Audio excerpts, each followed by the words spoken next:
Right, 18 May 2021, and I apologize for the slight delay in beginning our broadcast today.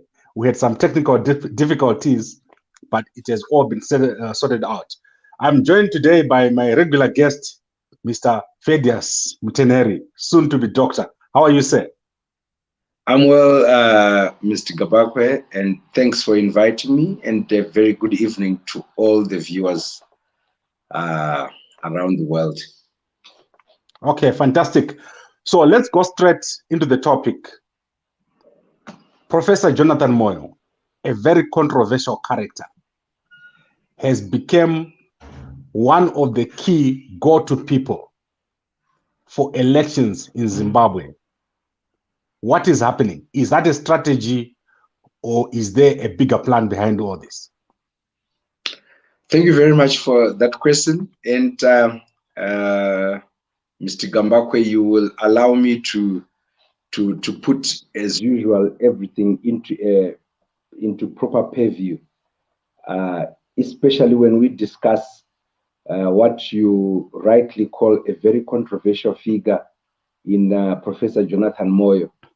Probably, you know, when you discuss this gentleman who has really been part of shaping the trajectory of our politics in Zimbabwe, you have to put him into perspective and probably discuss him in a certain manner. So in unpacking Jonathan Moyo's probably strategy for 2023, we have to analyze the sincerity of his actions in participating in this. And particularly in analyzing him, we have to frame him. We have to put him into a frame according to how he has manifested in the Zimbabwean body politic. And the aspects are those aspects that I will discuss are most likely to determine what you have asked to say. What is his plan? What is he up to? Let's look at Jonathan Moyo there. Because we discuss him because he's a very key individual in shaping our country. Let's discuss him as Jonathan Moyo, the politician. Jonathan Moyo, maybe the academic, the political scientist.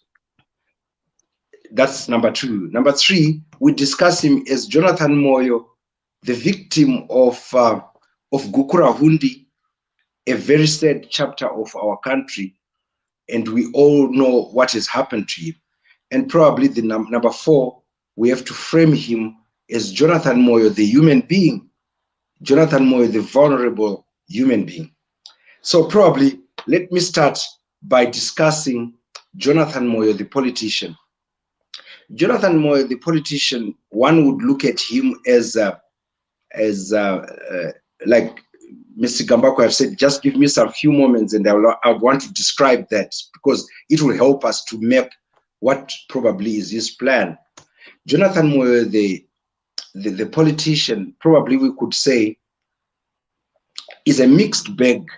He is viewed by the variety of Zimbabweans in various ways. Probably if you ask those in ZANU-PF, particularly those in the G40, the generational 40, they probably view him as one of a hero.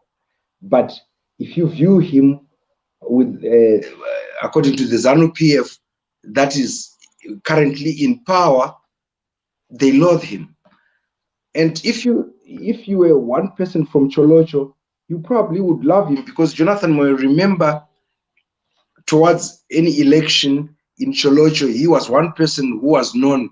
No wonder why he is the only politician who has won as an independent re-election in Cholocho twice. He is viewed there as a hero. And but I want to come back to even myself. I hope I won't describe him in prejudice, but if you view him like any other general Zimbabwean, they will look at him probably from 2000, when he basically made a U-turn, in terms of, remember, he was a critic, a serious critic of the Mugabe government. Yet around 2000, he turned around when he was appointed as one of the, actually as the spokesperson of the Constitutional Commission. And then immediately after that, after the election of 2000, he was appointed as the Minister of Information and Publicity. And many people in Zimbabwe will remember Jonathan Moyo as one person that pursued a dangerously arrogant, condescending, and mostly polarizing politics, in which he was seeking to prop up a disintegrating regime of Robert Mugabe.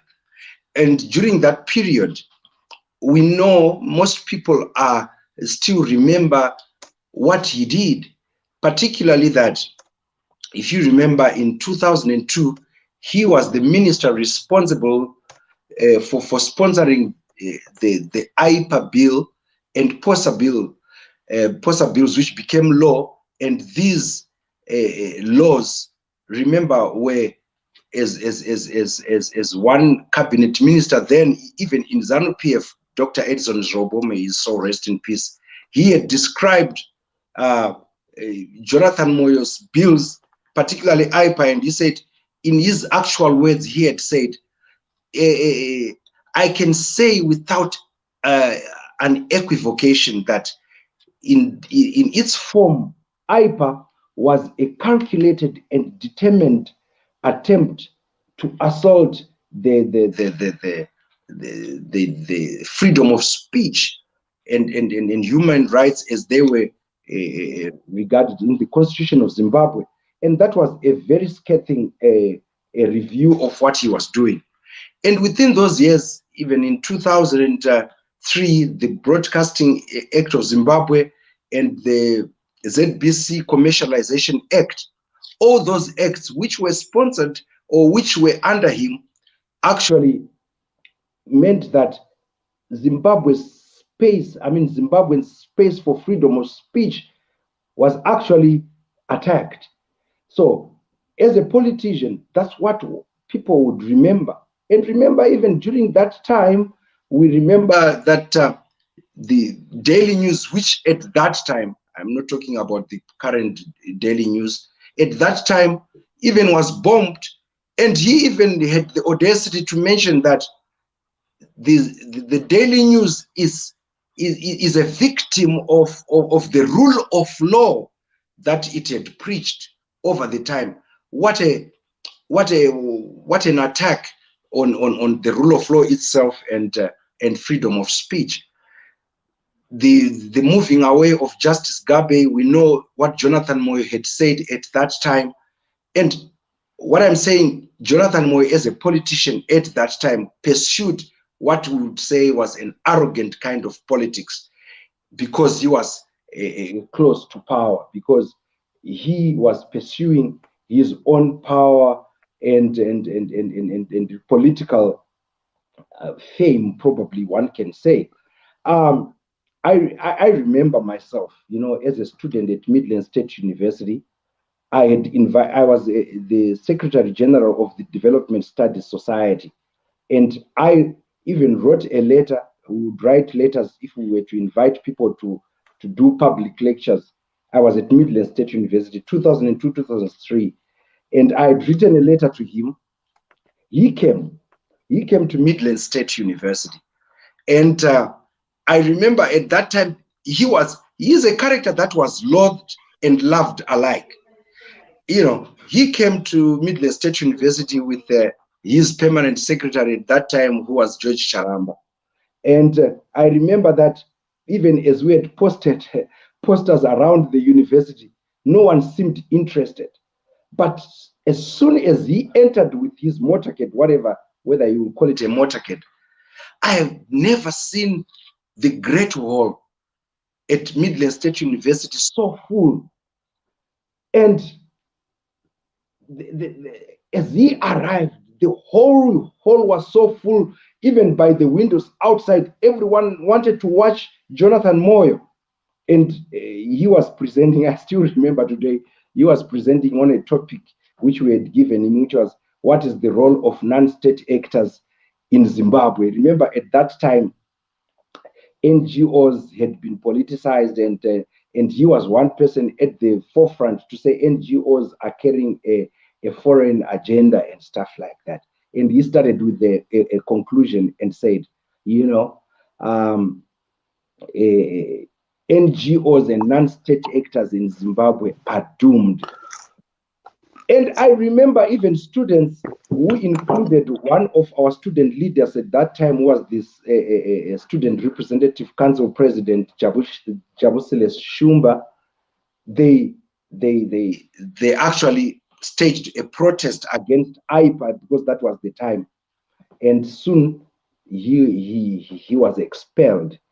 I'm just giving you this perspective to realize, because I for one, saw what he was as a politician.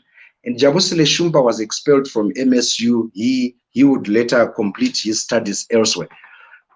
That was him as a politician, and you know that it goes on. He was again appointed as an information minister from 2008 to 2015, and then from there as a minister of tertiary education.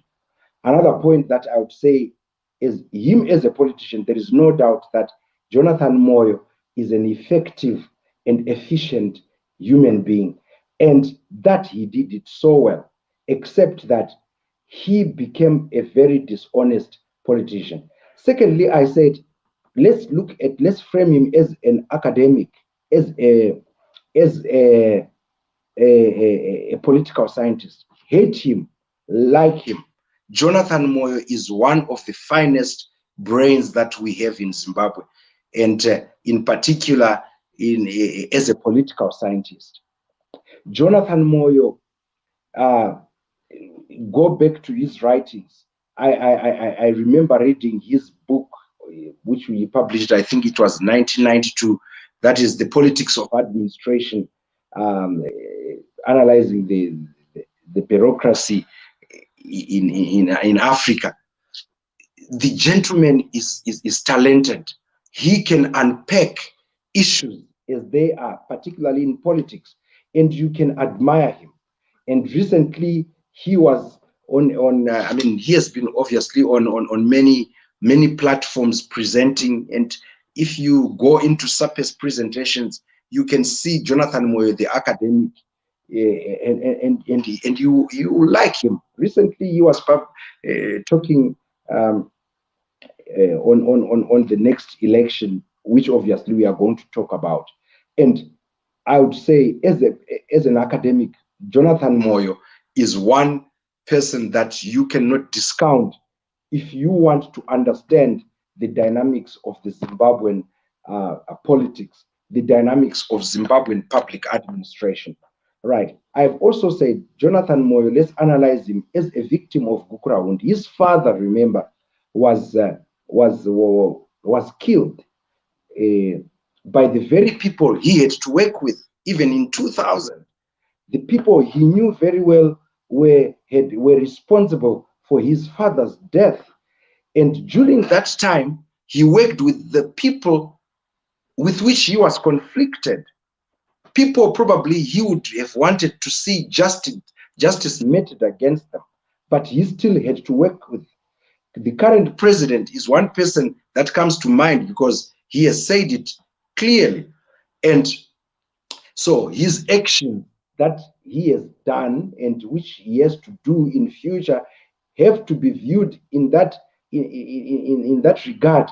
Remember, he's the only guy who would bring a bill, a Gukurahundi bill, into parliament to try and fix that, though it was not successful.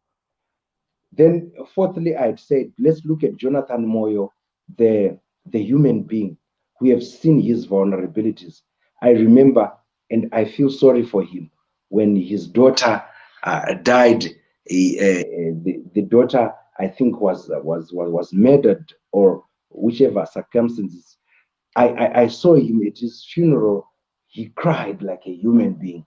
He cried like all of us. He was in pain like every Zimbabwean who is out there, who is trying to make a living, because the government in which he had served had inflicted such harm to our economy. Look at Jonathan Moyo towards the coup. Jonathan Moyo and his friends, what we call the G40, Kasukuwere, Muzembe, and the others, we saw them helpless, running away from the country. By the way, most of Zimbabweans, including some of us, had to leave because there was in Zimbabwe. I mean, there was nothing to get to. The inflation was so high, you couldn't even look after your own family. But towards the coup, Jonathan Moyo experienced the same thing, and we saw him as a human being as he ran away, and right now he's holed up somewhere around the world. And now, coming back to your question, what is his plan? I think we have to look at that question, having analyzed that historical perspective of what Jonathan Moyo has manifested to all of us. So I think I need to give you a break. You have been talking for quite a while. Yeah. And I think let's take this apart bit by bit. Yes. Let's go to the issue of elections. Yeah. And the insistence by Jonathan Moyo that Nelson Chamisa won the elections. Can that position be defended? Did Nelson Chamisa win the 2018 elections? Look, again, with the Zimbabwean politics, such a question cannot be answered by a yes or a no. Why? Because the elections in Zimbabwe since 1980 have been contested, and the presumption of rigging, as Jonathan Moyo himself would say, has always been there. Okay, but I want to challenge that position, because we cannot just parrot what Jonathan Moyo said. Let's go to the facts. All right. Did Nelson Chamisa have polling agents in all polling stations? Well, Gambakwe, like I said, this question cannot be clearly answered by a yes or no. Of course. No, but the one I've asked you now, you can answer it with a yes or a no.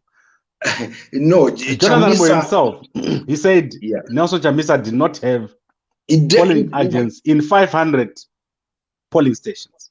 I mean, that is very true. That is a very true position. That is a very true position. But if you look at it, even the acceptance that Nelson Chamisa did not have agents in those, it even brings to the fore the question as to then what did those who were in control of the election do to make sure that they maximize in stealing the election away from Chamisa. But make no mistake, Chamisa in 2018 had a popularity that exceeded any other politician in Zimbabwe historically. Okay, but elections in Zimbabwe are not won by popularity. Yes. We are using a constituency-based system. Yes. And Chamisa is not challenging the parliamentary and the council election results. He's only challenging the presidential election results. I think you understand how that works. Yes, exactly. No, Mr. Gambakwe, what I want to say is that those questions, people can find no answers in questions like that which want you to say a yes or a no. but from Jonathan Moyo himself, unpacking of the whole electoral practice in Zimbabwe will tell you what dynamics were at play during that very election. I am very much no, but sure that I'm saying to you that that is a dishonest narrative. And this is where we need to go to what you just said before, that Moyo is an ambitious person. How ambitious can he get to the point of pushing a negative narrative or a false narrative for his own purposes? Okay. Gambakwe, I also don't want you to push into a corner in which I have to say things. What you are saying, one can look at things in your point of view. That yes, he's pushing things in his point of view. But true to what you are saying, Jonathan Moyo today has to fight a war, because remember, he is at 64 or 65. I'm not so sure what his age, but that's about it. He is probably in his twilight, and he is out there. He has been pushed out by his colleagues out of his own country.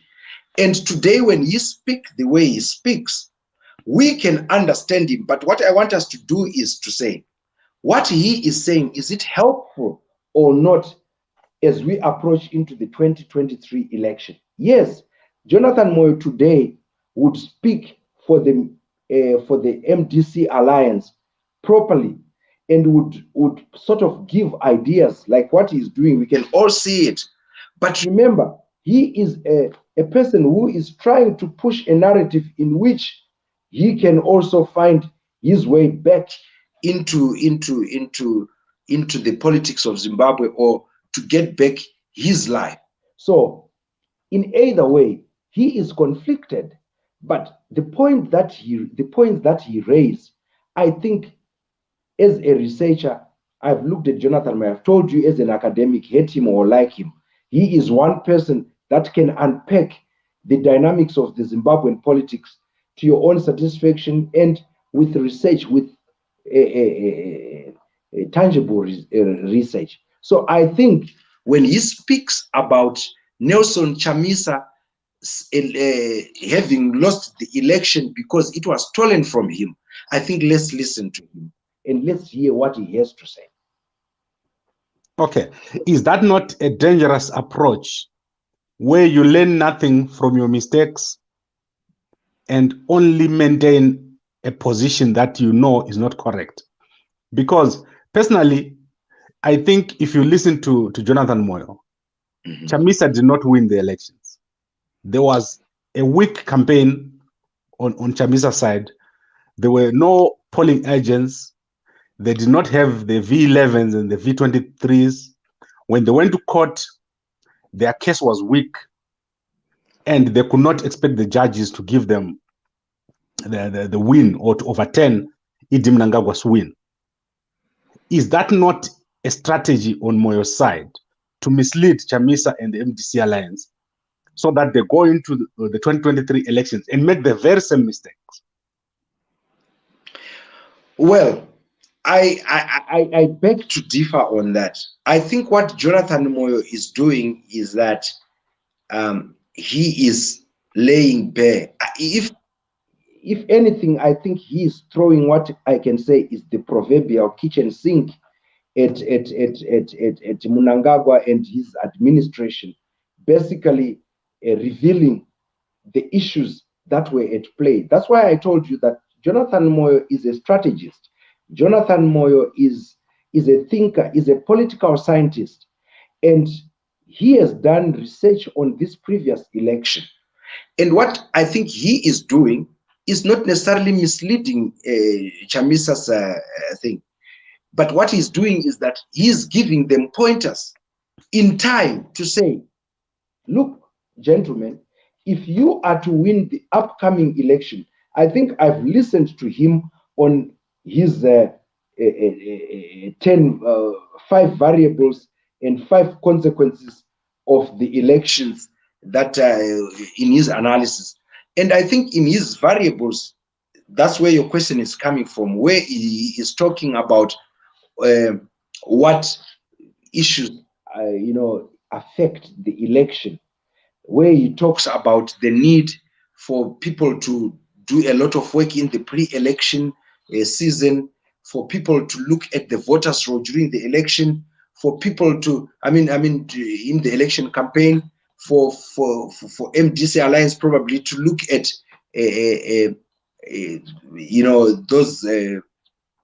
those people who look at what do you call them, where he says that there must be polling agents at every polling station who are supposed to look at V11s. What he is doing, I think, is he is being remorseful, but like I told you, he's an arrogant politician. But what he's doing is that he's giving them pointers as to what they can do better if they are to win the election. And in that regard, I want to look at Jonathan Moyo as someone who, as desperate as he is wherever he is trying to talk to the MDC Alliance and its generality to say, look, people, this is what you can do if you are to win the next election. And I don't think in that regard he is misleading them at all. Okay, don't you think that he has realized that the MDC Alliance has no chance of winning? They've got a poor communication apparatus, and he has decided to step into that gap and take the shine. Because as it stands right now, when there is a platform, all the people are listening to him.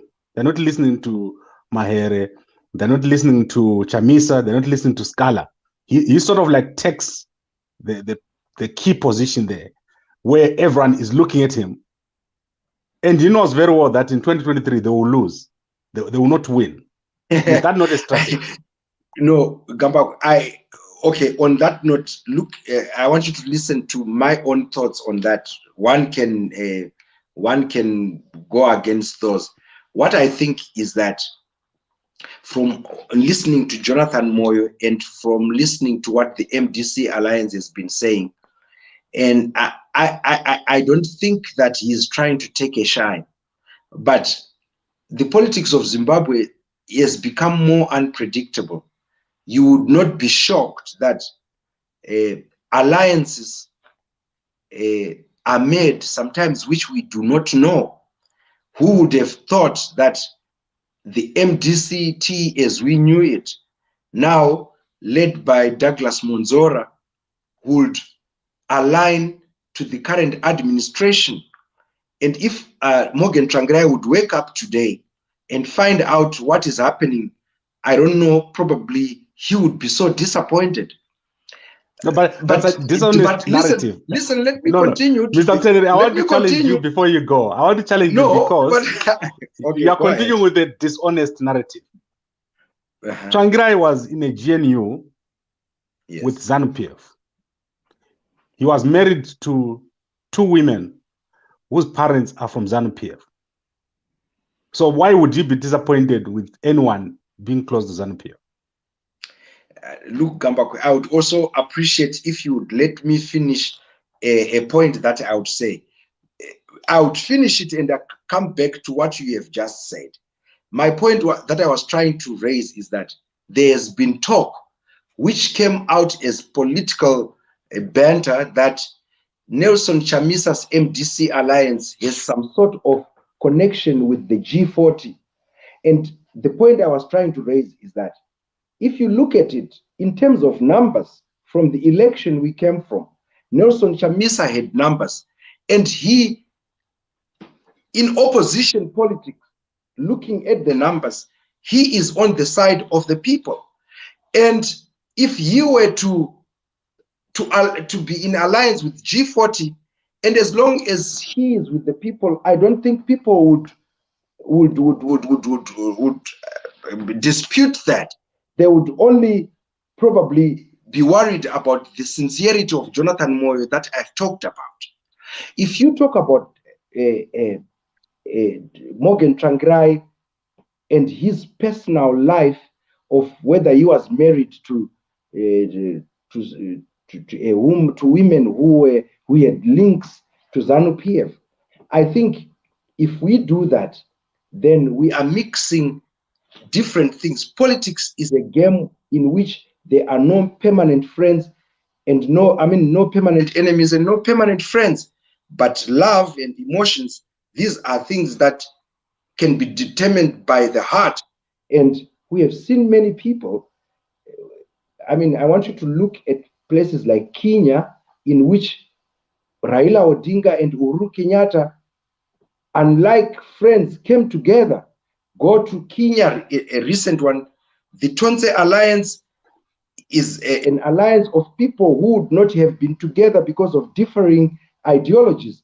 So the point I'm raising is that with the Douglas Monzora alliance with the current administration, it seems to be far much loved by those people who are in opposition, generally who the majority of those who have supported the MDC, as it was with Morgan Tsvangirai. Morgan Tsvangirai getting into an GNU, he had to convince the people, and people bought into that agenda.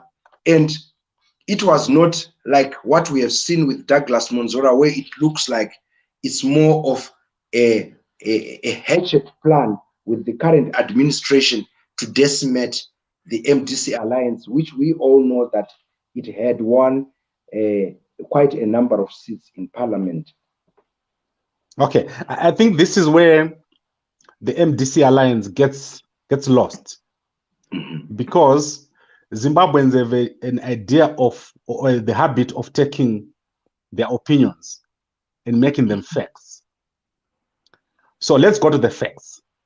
Yes. Chamisa did not have polling agents at all polling stations, right? 500, he didn't have them. When he went to court, he did not have the V11s, and he did not have the V23s. He failed to get the ZEC server. The guys who are running ZEC, they were already people that were heavily opposed to Chamisa. They had fights before the elections with Chamisa. And Chamisa still went into the election with all those things not changed. So the reforms that we normally talk about, they were not there. Now we're going towards 2023. The reforms are not there. And Chamisa is still going to go into the 2023 elections without the reforms. Without the delimitation, which is happening now, he doesn't know what's happening there. The voters' roll, these are things that were raised by Jonathan Moyo. The voters' roll, he doesn't know what it looks like. And the ZEC server, he still doesn't have it. Why do you think Jonathan Moyo, knowing all this, is still supporting Chamisa and saying he won in the 2018 election? Well, I don't think Jonathan Moyo is necessarily supporting Chamisa. And look, Gambakwe, when you look at these things, I also think you have a view. You have a view of the obvious issues that the MDC Alliance didn't do well. But if you look at their case at the Constitutional Court, it was necessarily based on the technicality they had observed that, look, in any election, the ZEC itself had announced different results. They had announced different results at different points. And on that alone, they were even asking the court, today, if someone is to be asked, by how much has the ZANU-PF won, as announced by ZEC, and ZEC could not come out with that. So their fight was on that. But obviously, I would think that they had also learned about their whether they were mistakes or they were challenges they had in having polling agents I have not verified the 500 polling stations or whatsoever. But look here, we are 2 years before the next election. I think what Jonathan Moyo is now doing is trying to give to the MDC and any other political party that thinks that it has a chance at winning the election, the things that they could do better in order to win the next election. I know also, Gambakwe, you are, I think you might fall into the trap of thinking that all those people who are aligned to ZANU-PF, when they speak of the ills of ZANU-PF, they are probably serenading the opposition and diverting them from the core issues so that they can lose. But I think at this point, Jonathan Moyo is not the kind of, I mean, with the whole issue preceding the coup, into the coup, is one person that could be working to make sure that the MDC Alliance loses.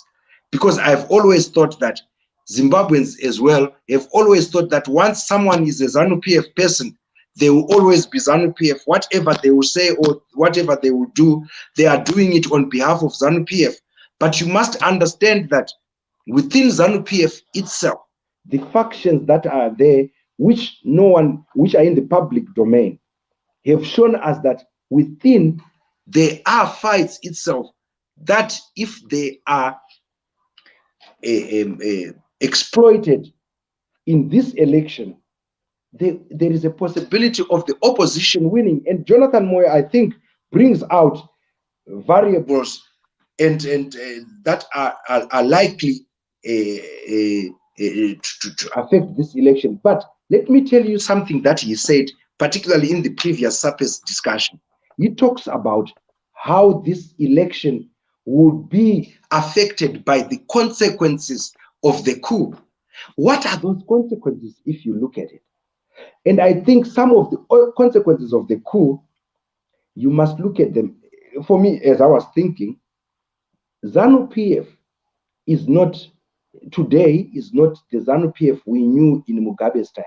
There is a huge constituency of them, which was supporting the G40, which was the Mugabe faction, if you put it that way, which is homeless today, which Jonathan Moyo probably is appealing to today, to say, if Nelson Chamisa and his MDC Alliance can try to build around those issues he raises, he says, if they can come in numbers, they could be able to have a chance at beating the current administration.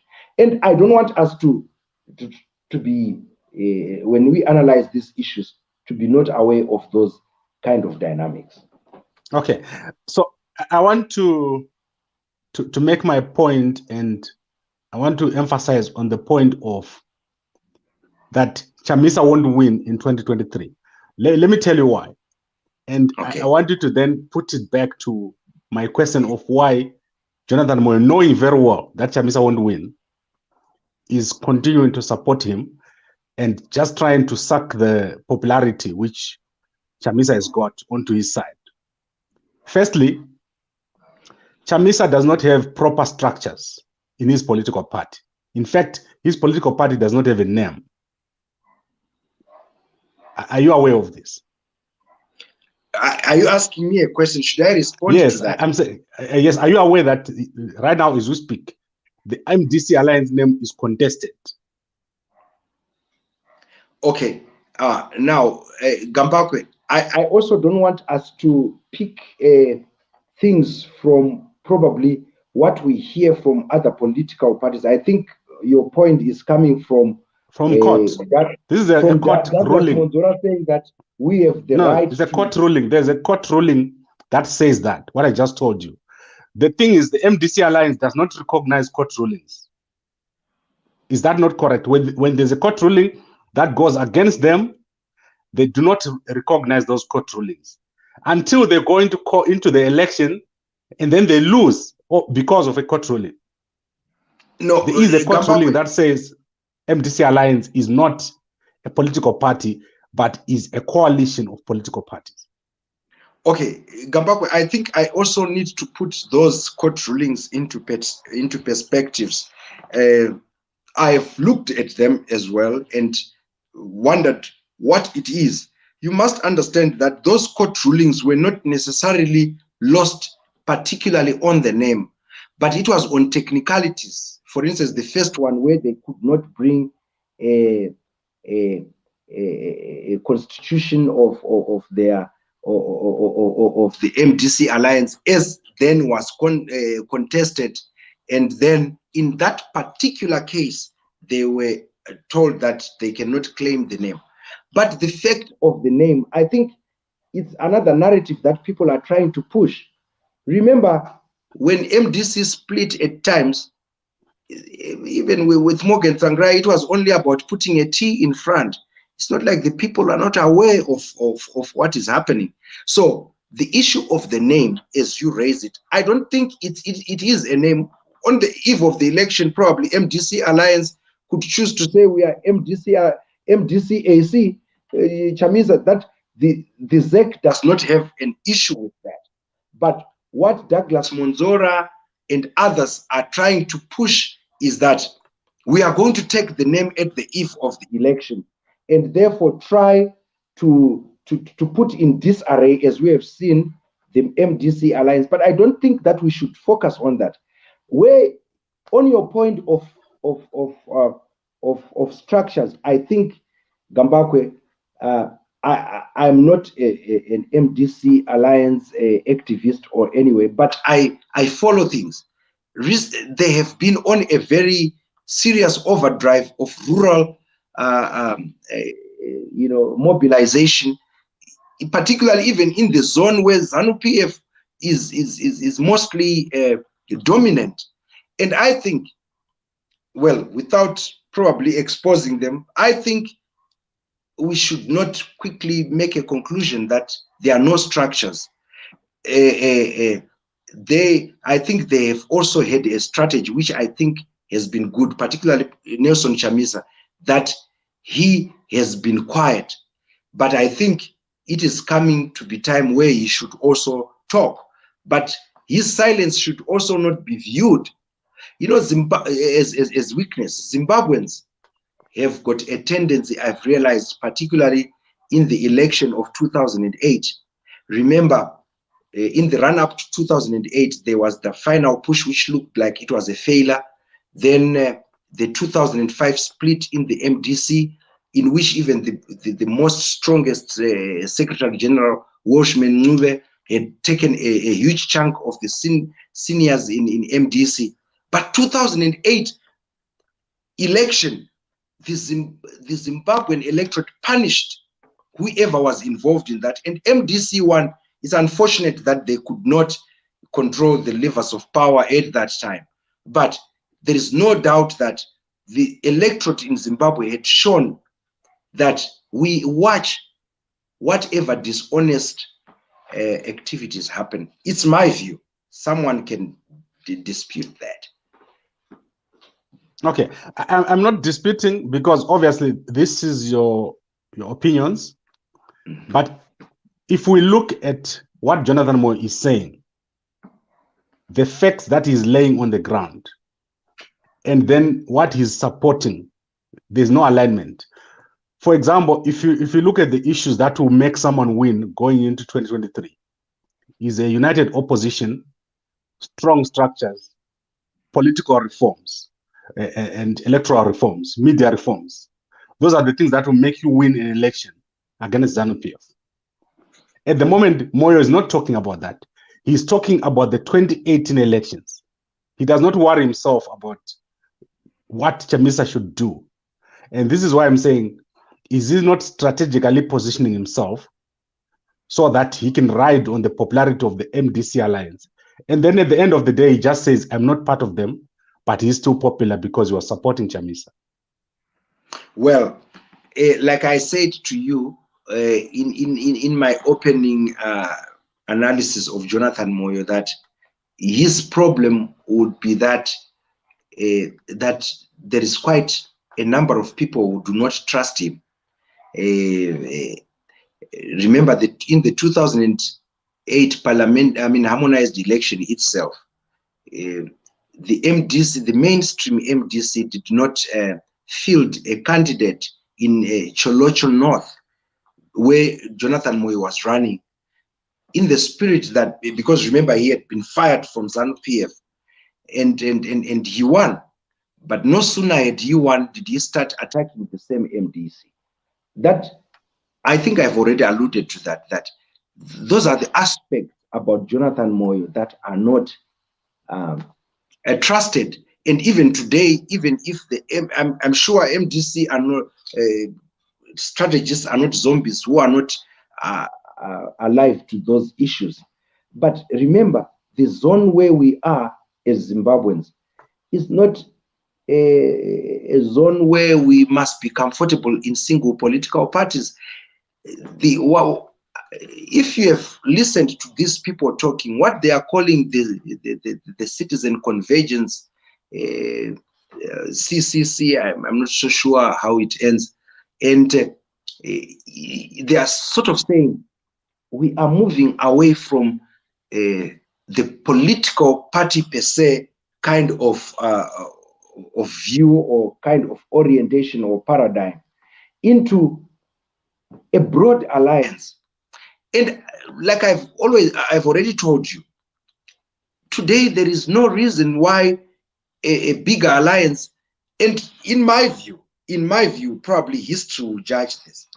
I'm thinking that there is something behind the scenes that is being planned of a huge alliance, which can involve, because Jonathan Moyo, like I've already said, is from the G40, which is a huge chunk of the Mugabe constituency, which does not have a home today. Recently, we saw pictures of Kasukuwere and Muzembe sharing an ice cream. And that is a G40 strategizing, and it seems like they are coming out of nowhere. Recently, we had himself, Kasukuwere, coming out to show us how the coup was such an inhuman thing, and all this, don't put it outside of what could be in the plan. This is politics in Zimbabwe. Sometimes it can be it can be very exciting and disappointing, but they are also learning from the examples I've given you of Kenya, of unlike alliances in Malawi, unlike alliances coming together. So I don't want you to, in as much as the veracity of your argument that he might be diverting people is something that people can look at and say, wow, what is he thinking of? But also, we'll talk one day. I think let's watch this space. I think there is something in the brewing, which may not necessarily be a political party, but in a broad alliance of people that would not have thought would come together. But I will still put this point that Jonathan Moyo, yes, is not a trusted person, and even the MDC, if they were to get into such an alliance, they would have to check their, you know, they say if a devil shakes your hand, you have to count your fingers, or so they have to check what is he up to. And at this stage, I think I would leave it there. I wouldn't want to get into that, you know, conspiracy theory of always thinking that he is up to no good. The man is holed up somewhere. He wants to come back home. Okay. I think we'll have to leave it here today, because I personally, as I said to you, I've got a very clear view on the MDC Alliance chances in 2023. I'm not giving them a chance at all. In fact, I'm not giving Chamisa a chance of winning in 2023 as things stand. With the kind of party that he's got, the kind of preparation he's got, the kind of playing field that is there, I don't think Chamisa is going to win in 2023. And if he goes into the elections, it means he has gone in with the same environment that he was complaining about before the 2018 election. And I don't know who does that, who keeps complaining about the same thing and then go again and do the same thing. Okay, Gambakwe, I would want to tell you that the Zimbabwean politics is a minefield.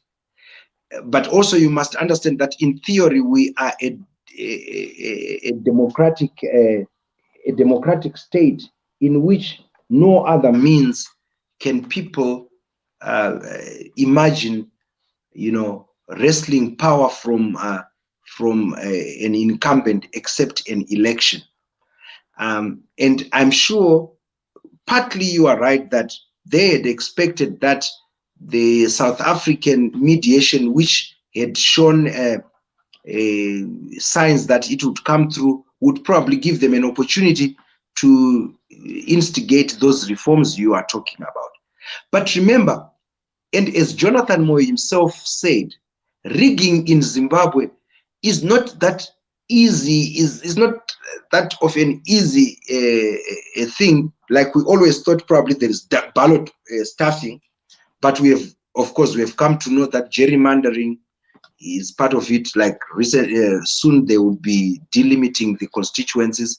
But he revealed something he said was so revealing as to what he said, where the real rigging occurs, in which I don't think Chamisa needs 10 years to learn about it. He talked about the period of counting of votes when he was talking about the issue of lots and the issue of bundles. And he said, this might seem a mundane exercise, but this is where it happens. And I think, I mean, I respect your view that you don't give him, Chamisa a chance, but I think those are the issues which, if the MDC Alliance is listening to the various people who are giving, can easily try to take charge of the issues of the voters' roll, the issues of voter registration. And let's not judge now. I know it is easy for us to say, because history has been telling us ZANU-PF wins every time. But who knew that Changirai would win in 2008, though he didn't take power? Okay, I think let's leave it here. Me and you will be talking every Tuesday. Yes. And I've been observing this for a very, very long time. And I hope that you, as you're becoming a doctor now, in a few weeks' time, or in a few months' time, I'll be coming back to you and say, Dr. Mutenheri, I told you that the MDC Alliance will not win in 2023 because the psychology of the MDC Alliance is wrong. They do not know how to share power. They do not know how to structure themselves in their own political party. They don't blame anyone else. In fact, they don't blame anything except on anyone else. There is nothing that happens in the MDC that is their fault. If they forget a constitution, they go to court without a constitution, it's the judge's fault. If they go to court without a V11, it's the judge's fault. If they don't campaign in an area and don't put a candidate, it's the judge's fault. If they impose candidates and fight among themselves, it's someone else's fault. And this is where I think people like Jonathan Moyo are taking advantage. They know the psychology of the MDC Alliance, of the supporters, that they blindly ignore these things. And then they position themselves as key spokesmen and key supporters and end up going away with all the support. If today Jonathan Moyo was to say, I don't support MDC Alliance, he would live with a big chunk of their supporters. I don't know if you don't see this. I think that is a simplistic, that obviously is a simplistic explanation of what is happening. I know, you know, we all are aware of the weaknesses that the MDC Alliance have, but you must also understand the environment in which they are operating. And people like Jonathan Moyo, who were insiders inside the government, who have got inside knowledge, when they come out like they are, I think it is telling. And we leave it to the MDC Alliance people to say, do they get anything of substance that they can use as we move towards the 2023 election? But you know, there is that tendency to quickly judge and say the MDC Alliance will lose. But if you look at the history of the MDC itself from 1999, when you look at the 2000 elections, 2002 elections, 2005, you will see that it was a series of lessons learned, and at a point they got it and they won. Though of course at that time they didn't win absolute power, but then I understand where you are coming from, and I think most Zimbabweans might even take that view to say maybe because it looks like it's a jinx. But what I'm telling you is that let's give them a chance and see if they've been listening, and if key people like Jonathan Moyo are coming out in the open and even exposing some of the insidious activities which were done, and for Jonathan Moyo to even come out in the open, which Joyce Mujuru couldn't do, to say, how does rigging occur in ZANU-PF? I think for me, there is nothing that beats that. But beyond that, I want you also not to eliminate the possibility that there is something in the background which we might not be seeing, because Zimbabwean politics is like that. But again, because we were talking about this key figure, Jonathan Moyo, I would even possibly, give advice to the MDC Alliance that, you know, do not, when you sleep, do not sleep with all eyes open. One eye should be open, because these are the people we have seen, people like Jonathan Moyo, we have seen when they were close to power, and the whole G40 people, when they were close to power, they did not give an opportunity for Zimbabweans to slide into a more democratic space, but they concentrated on how they could acquire power around themselves. And the events towards the coup are very clear to everybody, and people should not be serenaded by whatever Jonathan Moyo will say today, because I believe the movement for Democratic Alliance is not based on Jonathan Moyo alone. There are many thinkers there, people that I've always respected and thought, I mean, during the GNU, people like Tendai Biti, who they are strategists, people like, Chibaya, there are people who can, you know, there are quite many people like Mahere, who has come out as a good spokesperson. And I mean, when she speaks, everyone can listen. And they should be very wary of history. And as they move forward, they should look at what are the possibilities, best possibilities of gaining power from the current administration. But an alliance, I would say today, is not something that is out of the question, even with those people who were once your enemies. Okay, Dr. Feddious Mutenheri, in a few weeks' time. I thank you very much for joining me today. And I think this is one topic on which we're going to have a lot of debate, me and you. I do not think the MDC Alliance is going to win. Their attitude, their posture, their beliefs, their values, totally wrong. And if they win, Zimbabwe will be in a total mess because of the way they fight against each other. There is no peace wherever there's a MDC for the past 20 years. They've fought each other and they've caused so much commotion. I don't think no one here is not aware of the fights. Before each election, there has been a split in the MDC Alliance, in the MDC-T, MDC Green, all these MDCs. There has to be a total change somewhere, and people just need to stop supporting blindly.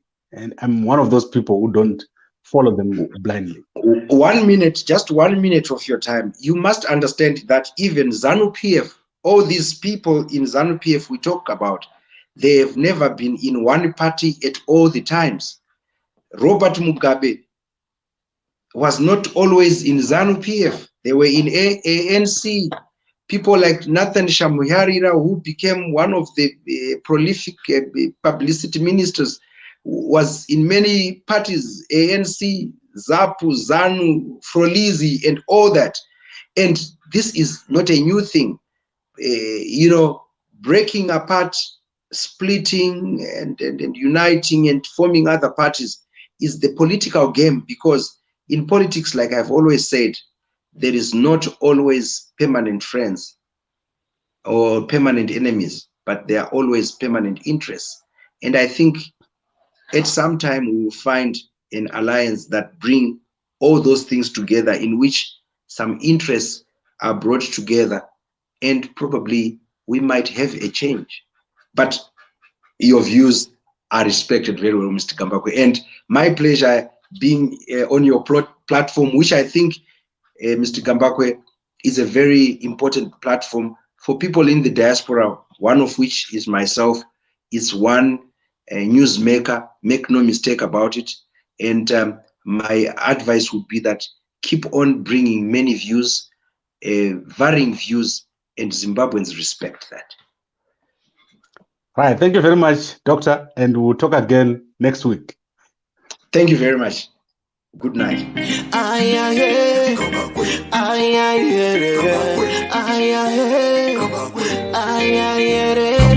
Uyo, uko, kuno, abo, pano, mamuona.